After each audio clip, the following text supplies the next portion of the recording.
difference between the first half and second half? Were you more pleased with the second, I assume? We made shots. We had shots in the first half. We just didn't make any. And we forced things. You know, we didn't really take what we had. I thought we did a better job second half of taking what they gave us rather than forcing things.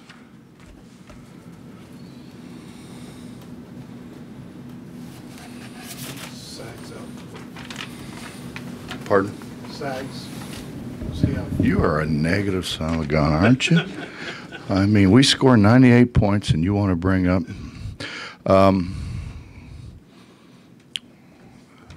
one, Segs is a great kid. He really is. But he's got to learn that he's got to do what he's asked to do, and I'm sure he will after this. Is it just one game? Well, it wasn't a suspension or anything. It's just I just didn't want to play him. Right? it's a fine line. That's my prerogative. Coach's decision. I think that's what they put in the NBA or something. DNP. Hi, Justin. What's going on? You've, not to be more negative, but I mean, you've talked about. Well, I expect it from you too. You forced 22 turnovers tonight, which is what you're looking for, but you kind of did it differently. I mean, dropping out of the press. I know it's kind of been a work in progress so far. Yeah, we continually turn guys loose. I think we had 14 steals and JC had 9 of them though. So I don't know. I'd have a hard time saying the other guys get it when he had 9 of them. 9 is the most you've ever had from a player here. It's been 17 years since Mountaineer had at least that many. So why? I mean, he's done it before, but not quite that many. His quick hands. What is it that makes him? He's got great anticipation. He's got great feet, and he takes the ball. He doesn't slap at it. Those guys slap at it, and maybe they knock it. Not clear loose, and the guy hangs on to it, or they bat it down, and the guy picks it up, or they get called for a foul that may or may not have been a foul, which seemingly happens. How was that, Bob, for being tactful? That was not typical of you, shall we say.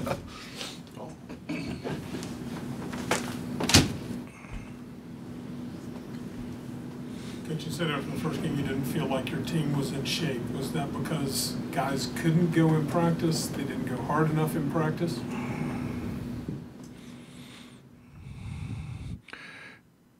It's really hard to teach when you're constantly running up and down, and that's the only way you get in shape. Andy has them running sprints. They ran sprints all summer. They ran sprints all fall. That doesn't get you in basketball shape because it's a different kind of conditioning. But we had so much to teach that we didn't run up and down enough. But the way it turned out in Germany, if we had run up and down enough, I probably would be saying we didn't stop it and teach enough. You know what I mean? I mean, it's just you can only do so many things, and we really only have 2 returning guys. Beetle didn't play last year. Chase didn't play last year. The guys that we're kind of counting on, like those guys, Magic, they didn't really play that much last year, hardly at all, really. So we've got a lot of teaching to do. With Sags out, you played Logan a lot of minutes. I mean, he gave his own. Talk about him a little bit and what he's. Yeah, I think somebody said they got a parade in downtown Cameron going on right now. He works, Bob. He's an interesting guy. He he plays better in games than he does in practice. Some of the things he did today, he doesn't do in practice. I mean, we could go 2 weeks, he wouldn't block a shot in practice, and as soon as he gets in the game, he makes a heck of a block. That's a really good block. He ran the floor good. He did a lot of very, very positive things. Hey, he was actually, we were supposed to have been doubling screens, and then we started we were going to string them out, and he wasn't bad. No, none of them were really good, but he wasn't bad. He was as good as everybody else was. Made a jump shot, He's a great kid. I mean, he's an absolutely great kid, and like Nate, like Chase, they understand what it means to put that West Virginia uniform on.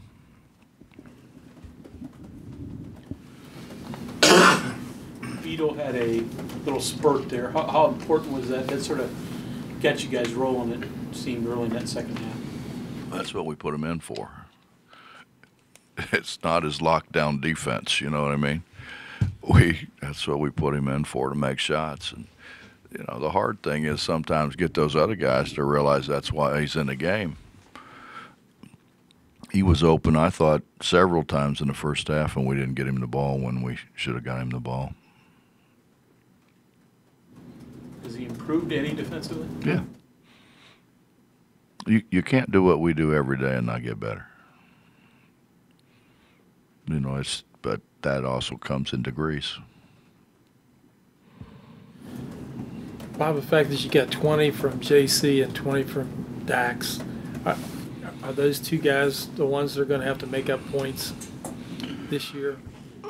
Well, they can't hunt them, really, And I thought at times, in the first half they hunted them. They've got to get them out of the flow of the game. But yes, we've got to have those guys play well. Dax was horrible in Germany, and JC was bad, and they know it. I mean, they were the first ones to say it, and we had a really good practice 2 days ago. We didn't go quite as hard or as long yesterday, just because we played a day and we play Saturday and we play Monday. So then we have to mandatory day off. It's what we're teaching kids today. By God, take a day off. What the hell? It's America, right? By God, don't work every day. Just take one off. It's too hard to work every day.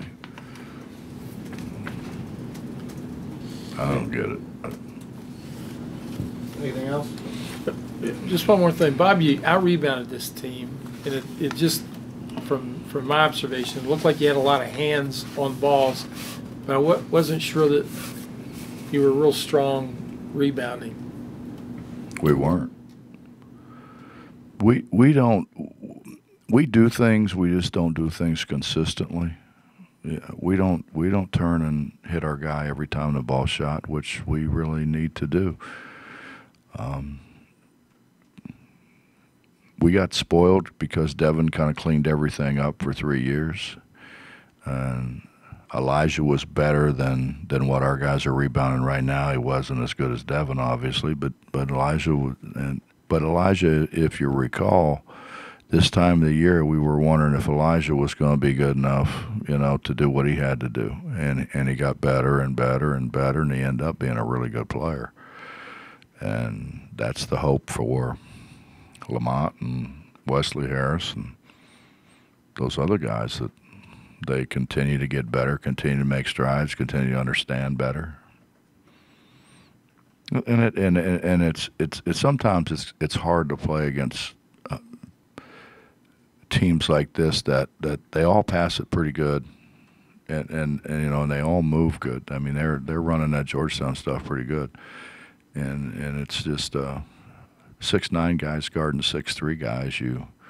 I think you automatically think you can stand behind them, or you just don't do the things that are absolutes for us not to do. But you think because you're bigger you can get away with it. forget how you described Teddy with weird looking offense, but it works. But it seems like he tries. I mean, as much as anybody to get it going on offense. Well, I tried to explain to him today, you know, after he drove it into 5 guys, you know.